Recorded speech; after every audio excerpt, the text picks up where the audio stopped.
Hi all, this is Ethan Sawyer, aka College Essay Guy, and my goal is to bring more ease, joy, and purpose into the college application process. How do I do that? Through this podcast, where I interview lots of brilliant people in the college admissions world, ask them lots of probing questions, and then try and break down their tidbits and gems and wisdom into practical, actionable steps that you can take, whether you're applying to college or helping someone else apply. So this is part 2 of 3 in my series with Jeff Levy and Jenny Kent. And in our last episode, we covered which schools are most generous with financial aid for domestic students, which is to say students who are applying from within the U.S. This episode, the one you're about to hear, is with Jenny Kent. It covers which schools are most generous with financial aid for international students, so students applying from outside the U.S.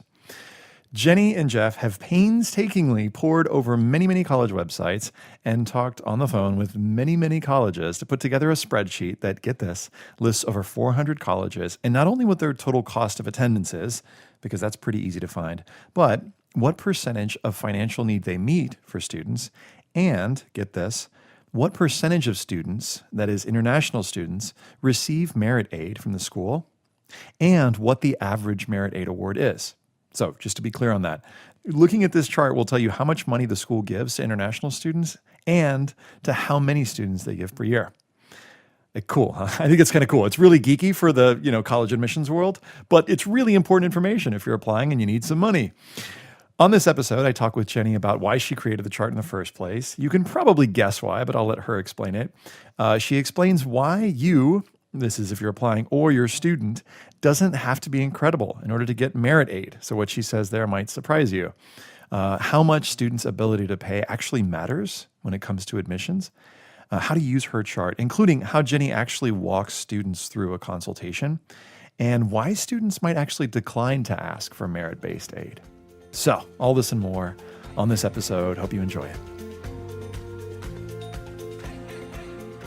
Hi, friends. Welcome to the College Essay Guy podcast. This is episode 2 of 3 with my heroes, Jeff Levy and Jenny Kent.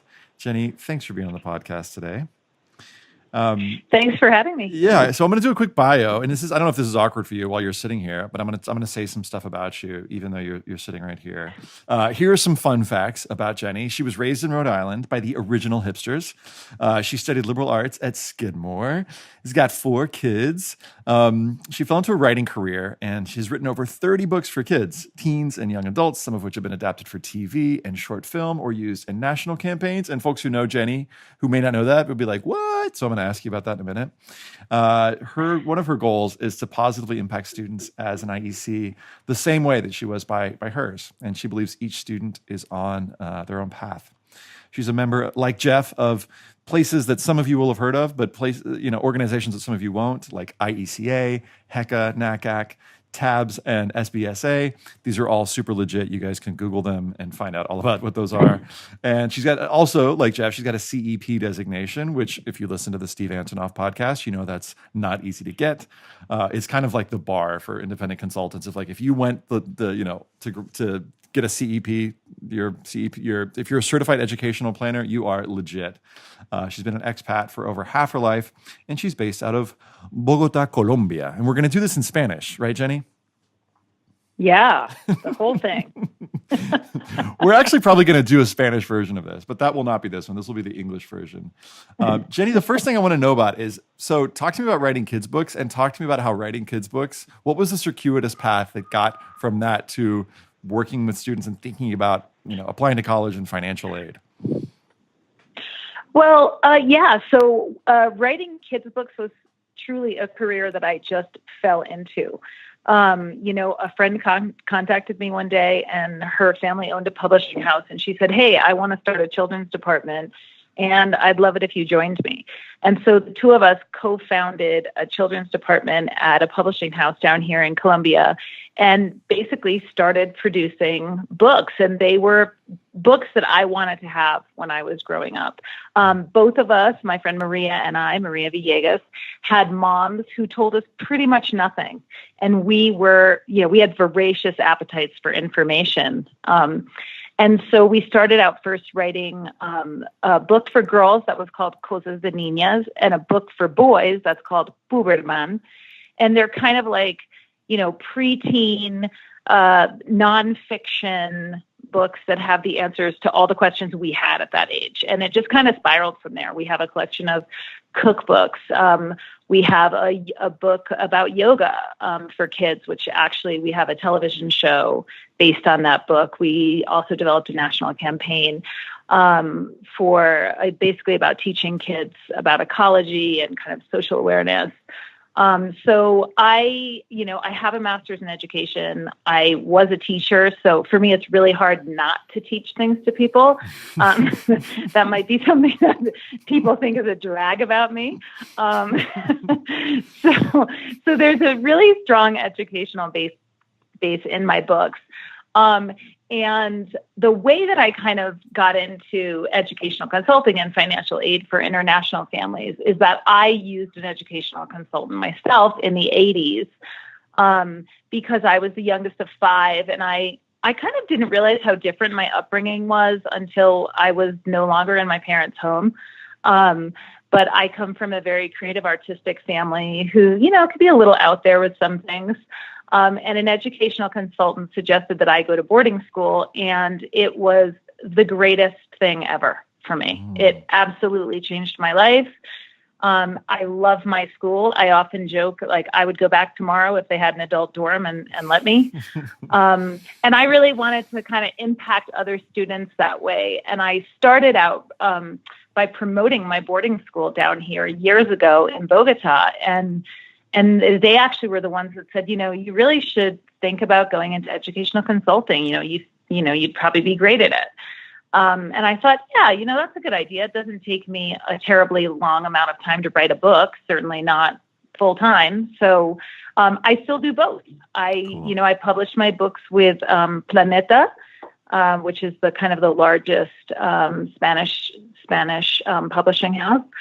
And I'm an IEC. And once I became a consultant, I realized what a need there was for information about financial aid for international students. It was kind of like this big mystery, and so for me, that was really important to help, not only just the families I work with, because I'm a big believer in let's put as much free information out there as we can. So, that's basically how I got into it. This is great. I don't know that they're that linked, but no, I mean, here, can I share a link that I'm seeing? So sure. This is me playing college essay guy for a second, but the theme that I'm noticing, Jenny, is in terms of the books and in terms of the resource that we're going to talk about today, is recognizing when a thing doesn't exist that needs to exist that will help people have a better life. That's actually probably true. That's a good way to sum it up. Because it seems like, and I'm, this is part of what, why you and Jeff are my heroes, is here's a thing that needs to do it and no one's doing it. Well, someone should do it. Okay, I'll do it. Now you guys have done it with numbers and data, and you've mentioned to me before that you're kind of a geek for charts and stuff. But so let's just get into it. What is this resource? But maybe you can set it up for us and tell us, say a little bit more about what the need was that this came out of. Okay, so I think the need that I saw is that the college admission process in and of itself can be really confusing for international students. The majority of other countries have a really straightforward admission process. It's usually take an exam, like here in Colombia, I'll say. The students take an exam. It's called the Saber Once. And for the majority of universities, depending on your score, you're either in or you're not. So no one is looking at your transcript. No one is asking you, what's motivating you? What are your goals? So the holistic admission process in the United States can be pretty confusing. So that's the first thing for international students. And international students are drawn to the U.S. because the U.S. has a reputation for having excellent higher education. But I just kept finding families who were saying well, we know there's no financial aid for international students, which just isn't true. And then a lot of time, even people who know that aid exists don't realize how much aid exists or that need-based aid exists. They think it's all kind of merit-based aid. So I think That's the reason why Jeff and I decided to create this resource, I call it the chart. The chart. And basically what the chart does is it lists, 400 colleges. It basically has, the name of the college, how many undergraduates, how many international undergraduates, because I think that's really important.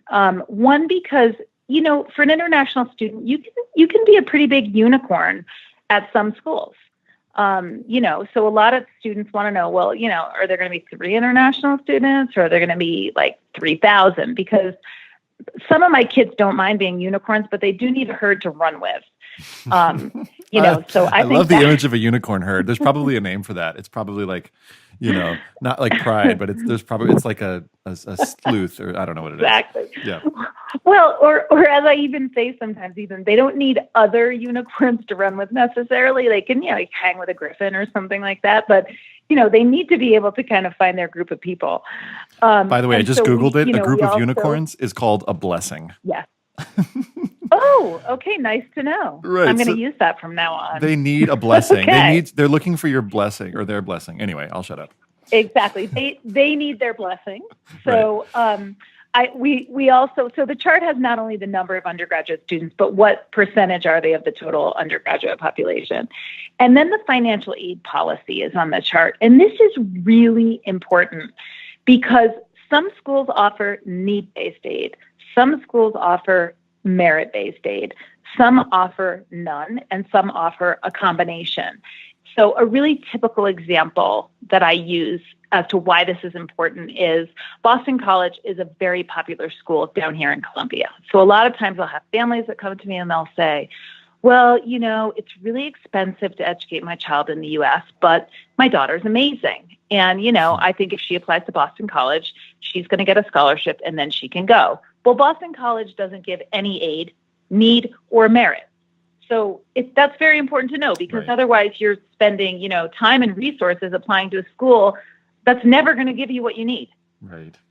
Carnegie Mellon is another example. There's no aid. They have an enormous undergraduate international population, but they don't give financial aid to international students. So that's why that financial aid policy is so important to kind of make your application time efficient and your list smarter.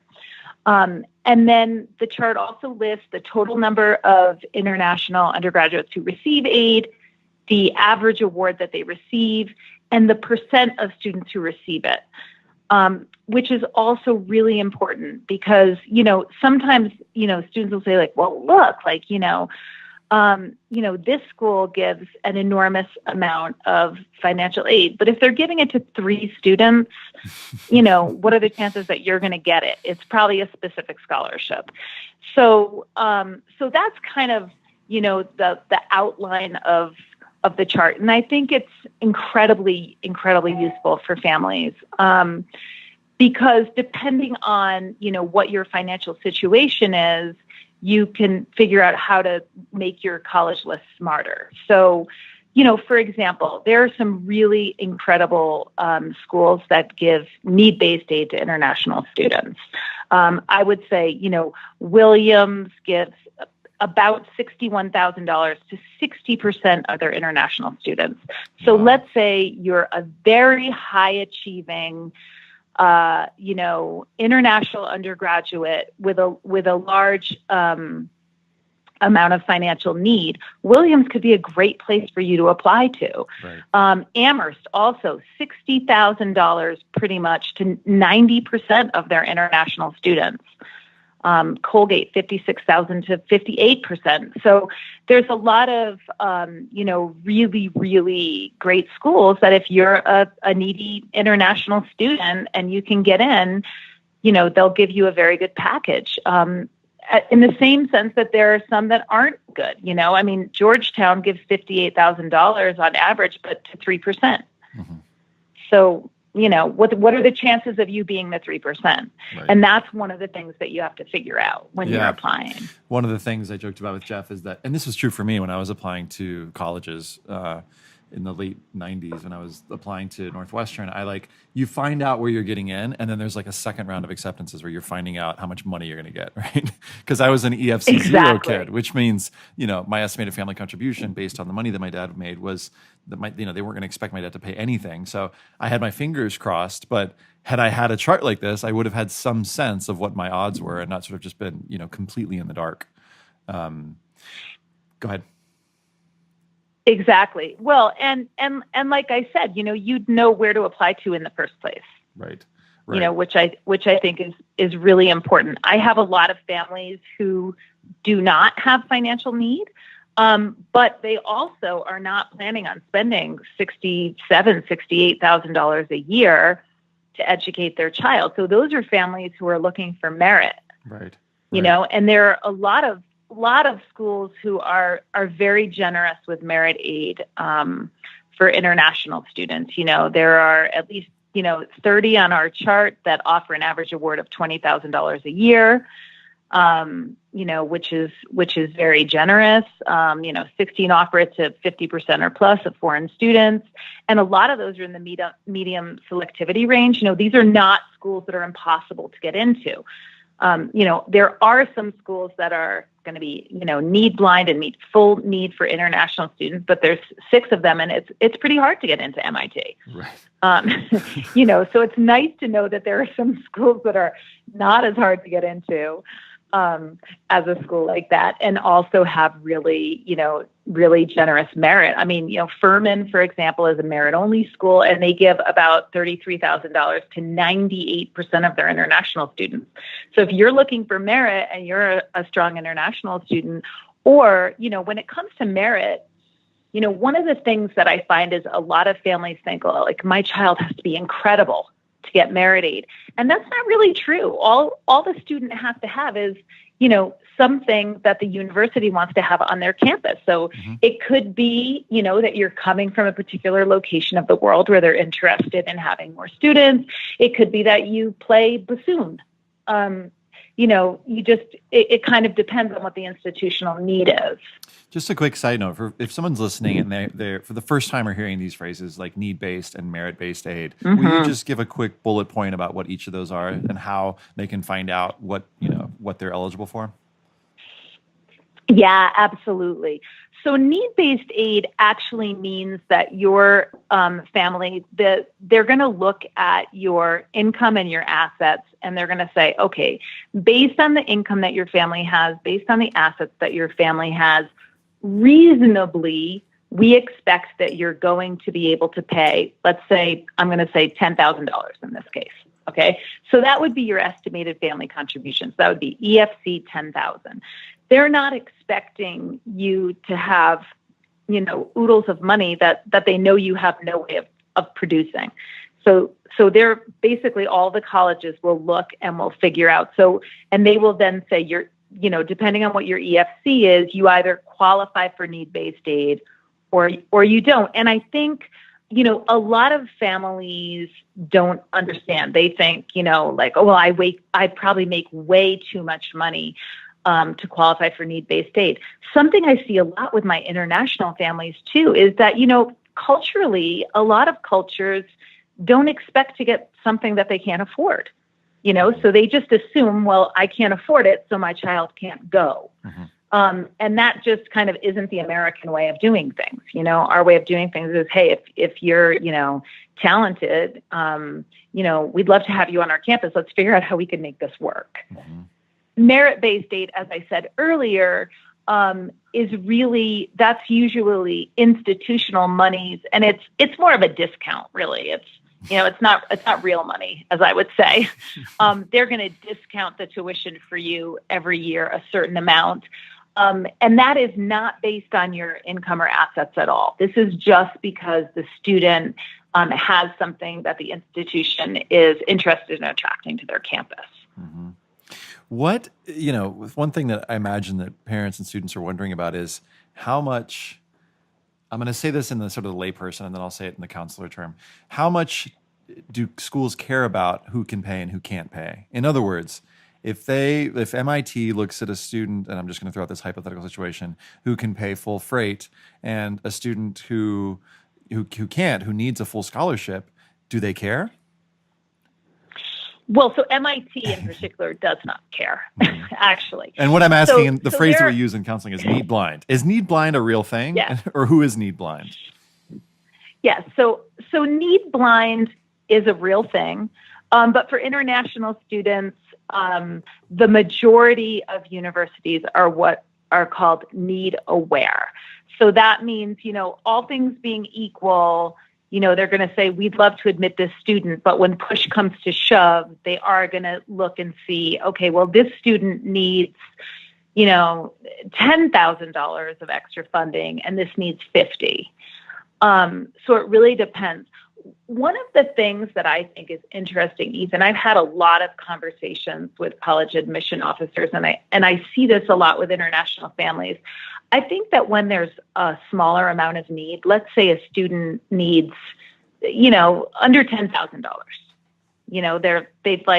that's pretty low. That would be considered pretty low. The college says, well, we know they've got at least, 50,000, 55,000. They just need a small amount. For the most part, those international students tend to choose prestigious institutions over scholarship. And anecdotally, that's what I see. I see students who are very high achieving and will get some really generous scholarship offers, and then maybe we'll get into, say, an Ivy League university where they will be offered admission with zero scholarship. They will usually call up every relative they have and find a way to get that missing $10,000 together and choose that. So do not be afraid if you are an international student with high need to apply, because there are a lot of schools that would love to have you, and there are a lot of schools who would be willing to give you scholarship money. And if you just use this chart, which, it's a free resource, it's there for everybody to use and spread the word among your friends, you'll be able to find these schools. I was so proud of a student too. So I've seen the same thing to be true with the students that I work with. And I was so proud of a student 2 years ago who his dream school was Harvard. And I thought, he had one of the most impressive applications I've ever seen, like one of those like few students in your career kind of application, perfect test scores, blah, blah, blah. And then he got rejected from Harvard. He got into Dartmouth and no money. And then he got a 7-year scholarship to Northeastern. So there was like this, triplet program, and he was debating. And I hope he chose Northeastern. And he got 2 calls from 2 deans at Northeastern saying, "Will you please come here?" And ultimately ended up at Northeastern, and he's been super happy there, and it's great. So I was really proud of him. I would be proud of him too, and I think that that's really inspirational. And I always say to students, you're talking about a free education. Yeah. It's very difficult today to be a student starting out at your first job without debt. I think, the majority of students in the world start out with some debt. Imagine what it would feel like to start out with none.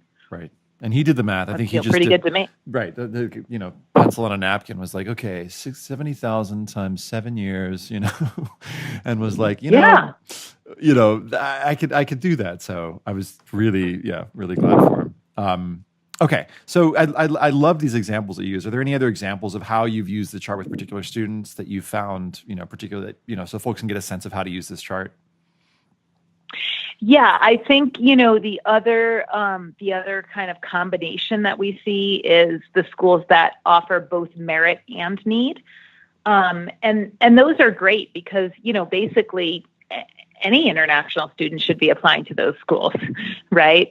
And there are 135 in our chart of 400 that offer both merit and need. And 50 of them have average awards of $30,000 and 11 have average awards of $50,000. So, we're talking pretty big discounts here. One is Skidmore, my alma mater, which gives about 30% of their international students just under $61,000 discount. So that's a pretty big one. Trinity College in Connecticut, again, $61,000 to 80%. Duke, $59,000 to 27%. Wesleyan, about the same, $59,000 to 27%. So I'm again, having you know, these images are not. of like, sorry to Go interrupt ahead. you. I'm having images of just like these schools, like people in these school shirts, just like making it rain, like, like taking the bills and just like being like, here you go, international students. And it's Throwing it up in the right, air. right, right. Sorry to cut you off. I'll just keep doing these cheesy asides. Go ahead. Yeah, no, I mean, I think that there are lots and lots of schools, and you can see there's a wide range. I mean, Providence College, $50,000 to 100% of their international students. It doesn't get better than 100%. Wow. You've got everything from Stanford that's offering $56,000 to about 26%, to Colorado College. I mean, there's a wide range of admissibility rates, let's say.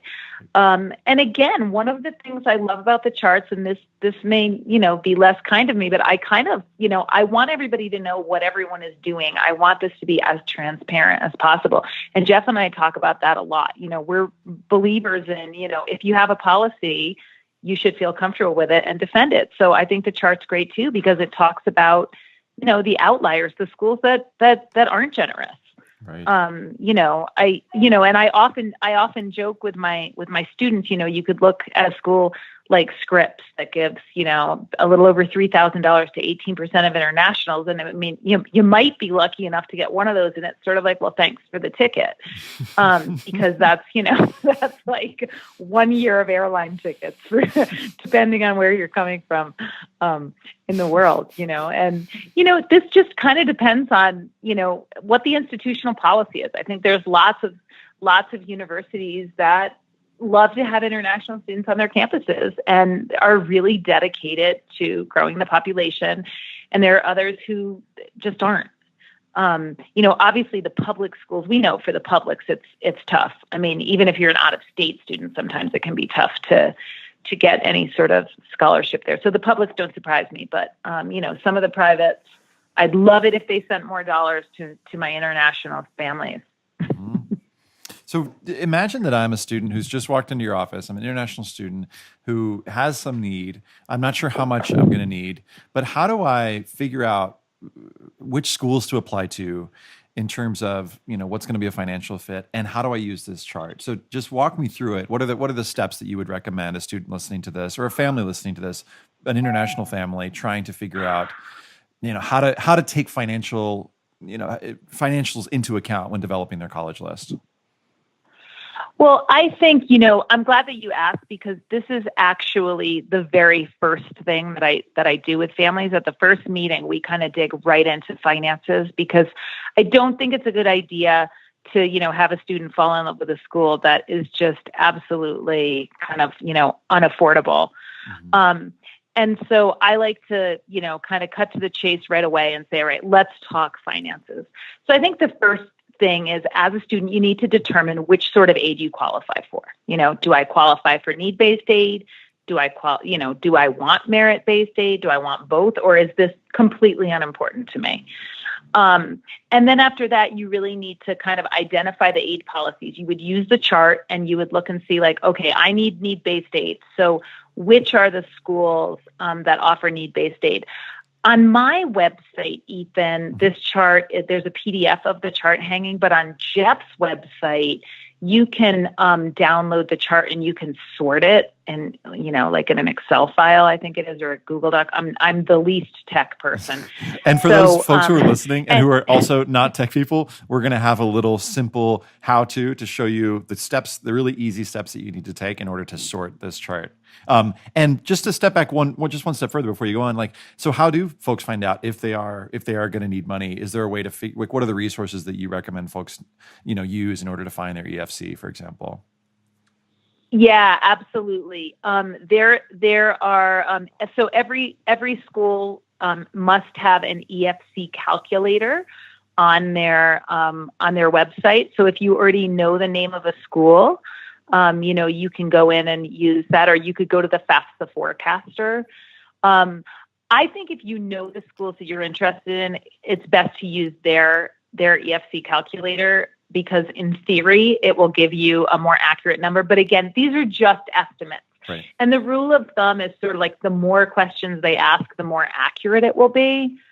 If they don't ask a lot of questions and they just kind of spit a number out real fast, it might be, not quite it might be more ballpark than one that asks a lot of very specific questions. But you can go right to the colleges and you'll usually they'll have you type in some financial data, as well as, the schools that are offering merit. They'll be asking what's the student's grade point average, and have you already taken test scores? And if so, what are they? A lot of them for international students will want to know if you're at an international baccalaureate school, or say one of the European curriculums, like, the Abatua or the French Bac, or, A levels, so that they can kind of get an idea of the academic rigor of your program, because you kind of get points for all of that. Mm-hmm.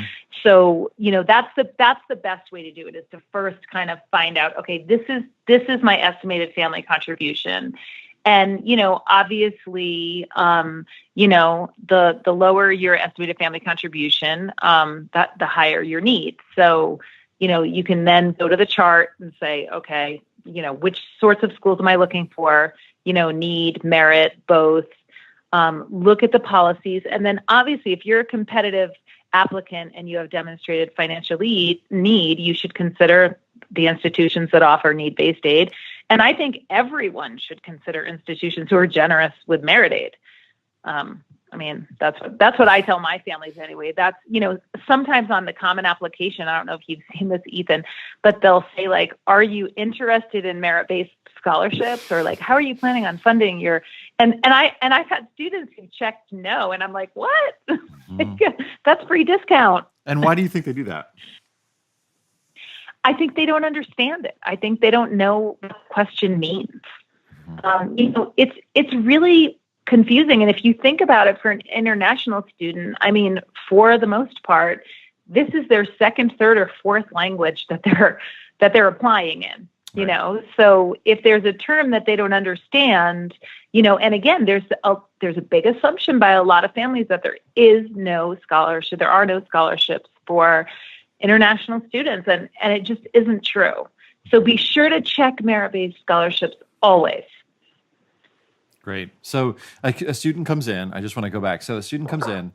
Sure. Did you say you sit them down with the chart at the very start, or do you have them? Do most of them have a list, and then you send them to the website of the school first? Or tell me again. Take me through. How does that work as you're walking through the process? Yeah. Go ahead. Yeah. So I would say the majority of students who come into my office the first time do not have a list. Mm-hmm. Some do. Usually they'll have a couple names. And to be perfectly honest, a lot of the times they're unrealistic. We are talking about, what Steve Antonoff calls the drool schools, mm-hmm. Schools that are very, very difficult to get into. So they might have two or three. But one of the things that I discuss with the family right away is, let's talk about financial aid. Will you need it? Will you not? So if they're not sure, I ask them to, either use the FAFSA forecaster, which, you can just find that online. And that will give you an estimated family contribution. Or you can also just, let's say you're interested in Boston University. You could go to their website and you could use their EFC calculator, their net price calculator, and you could type in your information and they will spit out an estimated family contribution. And that EFC, remember, it is just estimated. That's why it's in the name. Great. This is great. So that's what we do. And then from there, we move to the chart. Got it. Are there any other things that you feel like it's just really important for international? You've mentioned a couple. So you've mentioned, for example, that there's this myth out there, or that international students and families often think that there isn't money, so they can't get it. Are there any other things that you can think of that you find yourself saying to families all the time, things that folks should keep in mind? Yeah, I think not only that there is financial aid, but that it's not just for academic superstars. Colleges and universities are looking for a lot of things. So I have worked with students who might be, I would even call them below average academically, but have incredible leadership, president of the student body. That's really valuable colleges and universities, they want kids on their campus who are going to lead. They want students who are, going to be involved. They have a lot of programs and they'd like to fill them. So I think leadership is something that they look for. Artistic talent, musical talent, athletic talent. There's lots of reasons. Lots of times there are schools who would just, love to have students from certain countries. I work with students from Uruguay, and there's an incredibly small number of students from Uruguay who study abroad for undergraduate education. They would be like the unicorns. So there's a very small blessing of Uruguayans who go abroad Bless their hearts. for their undergraduate education. And so they're very appealing. It's sort of like, I think, a lot of families who go to information sessions and college tours will see that the college reps always proudly say, we have 48 states represented and, 27 countries. This is something that's important to them. So, it's not just for academic superstars, although the academic superstars are going to usually get larger offers of merit-based aid than non-academic superstars. But I do think that's important to know. And there is need-based aid for international families. I think that's something that a lot of families just don't realize. They just think, well, there's no way my student could get into these schools. And it's exactly the opposite. I'm not going to say that there's as much financial aid as there are for domestic students. There aren't because of the, obviously federal dollars are not available to them, but certainly there is financial aid available. Great. This is all super clear. And for folks listening, you'll be able to find a link to the charts in the show notes page. So it'll be really easy and clear where that is. We're going to get to show and tell in just a second, which is what I usually close the show with. But cool. I'm curious, Jenny, why do you do what you do? Wow. In terms of being a consultant or all of these charts? I'm gonna let it be open because both of those are interesting to me. So I think for one thing, I love working with kids of any age. I like talking to them. I really connect with them and always have. So that's one part of my job that I really love.